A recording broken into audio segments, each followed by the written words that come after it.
Hey y'all, welcome back to my channel. Today I'm sharing with you some simple homeschool supply hacks. So if you're excited to hear more about that, then hit that thumbs up button and stay tuned.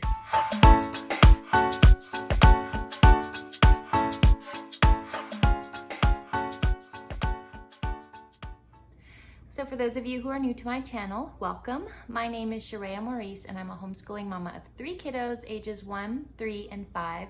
And I like sharing videos on how you can simplify your homeschool to save you time, money, and your sanity. Because if you are anything like me, I could do with saving in all 3 of those areas. So if you enjoy that kind of thing, then be sure and hit the subscribe button, turn on the little bell icon so that you can be notified of my latest videos. And if you'd like to get a behind the scenes look at our homeschool, you can follow us over on Instagram at the Sharia Maurice. I'm gonna try and keep this quick because I have the kids in my bedroom watching a Magic School Bus episode, so I have very limited time to share all of these homeschool supply hacks with you, so I'm just gonna get right to it. The first one is having community supplies. Everyone shares the supplies. This works especially if you're homeschooling multiple children. So everyone shares the homeschooling supply materials. If I had everyone have their own supplies, then it would get lost. People would be fighting over, who's and what and all that. And so I have one supply bin that houses everyone's school supplies. So I purchase a box of crayons for each of my children, but then whatever fits in that bin, everyone uses it and it's all shared community property. So a community supply bin is very helpful for homeschooling multiple children. Similar to that is a supply caddy for everyone to share those supplies and house them in that spot. And then just having that one bin, whatever fits in that one bin is all that there is for the art supplies or the school supplies or whatever the case may be. So that helps you to reduce the amount of supplies that you have out at one time and then makes it easy to put it all back because it all goes in one spot. So community supplies, community bin for all of that. The next one is using eraser caps. So I did mention eraser caps as an essential homeschool supply in my last video, and I wanted to get into detail about that because I don't know about your kids, but my kids don't like using pencils that don't have the erasers on the ends of them. They end up just ignoring them, and they're always looking for one that has an eraser on the end. And the erasers that come with the pencils, they never last long, and my kids don't like using the big magic erasers because they're too big and they end up, like crunching the paper when they're trying to erase it. And of course they get lost. And so it never works out. But I got the eraser caps and I just put them on the end of the pencils and they love them. They work just fine and they're never lost because they're stuck on the, end of the pencil. And you can even get more serious and glue it down on there so that your kids can't pop them off. And then it will stay and you'll always have an eraser and you won't have to go searching for it. So that's hack number 3. All right, next is on the lines with erasers. If you use dry erase markers for dry erase boards or anything like that, put a little pom-pom ball, glue it to the end of the dry erase marker, and then they'll always have an eraser and you won't have to go get a rag or wipe it with your finger or something like that. You'll always have an eraser and they work just fine. So you don't even have to invest in like a special dry erase eraser.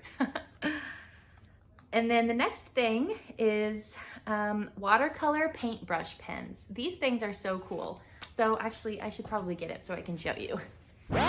Okay, so I got these off of Amazon last year and they are really nifty. So they're these little watercolor paintbrush pens and they have, a paintbrush on the end and you can twist them open and put water in here. So then all they have to do is squeeze it and then the water comes out and then they just put it in the watercolor paint and they can paint with it. And it makes it so nice because my kids, what ends up happening is they dip the paintbrush in a cup of water and they get really vigorous with trying to get the paint off of the paintbrush and end up knocking it over and just, dripping it on the way back to their paper, and it just makes a big mess. And so these pens really help contain the mess. I will go ahead and link to these specific pens because I got them off of Amazon. They were pretty cheap. They came in a pack of 3 And I actually got a double pack, so I have some backup in case something happens to these. But these have held up nicely for about a year. We've had them for a year, and they're still doing really well. So I'll link them down below in the description box. And the only thing that I have that I want to mention about these is that you definitely want to set them out when you're done with them, empty out the water, and set them out to dry with the cap off, obviously, because it can get, you know, like kind of moldy and yucky in there, and you don't want to deal with that. So the watercolor paintbrush pens are awesome. Okay, the next little homeschool supply hack I have for you is using loose leaf paper instead of getting those notebooks. So I have shared with y'all my notebook where I organize all of my kids' homeschool curriculum into one little binder. And the key to making that work is that I use loose leaf paper for everything. I don't use the little spiral. They're like 10-cent notebooks, so they're not super expensive, but I don't use those. I just have them use loose leaf paper. And we're still not at the point where we're using regular, like, wide ruled paper. I print off specific handwriting pages for them at this point, since it's still early on, but I plan to do this in the future. We'll just have loose leaf paper for any kind of writing, and then the journal or the notebook will be in their binder behind the tab that it goes with, and that will become their spiral notebook. So I only use loose leaf paper. So that's a little hack for me. It might help you. Maybe you're the same way. So loose leaf paper over notebooks is definitely worth it in my opinion.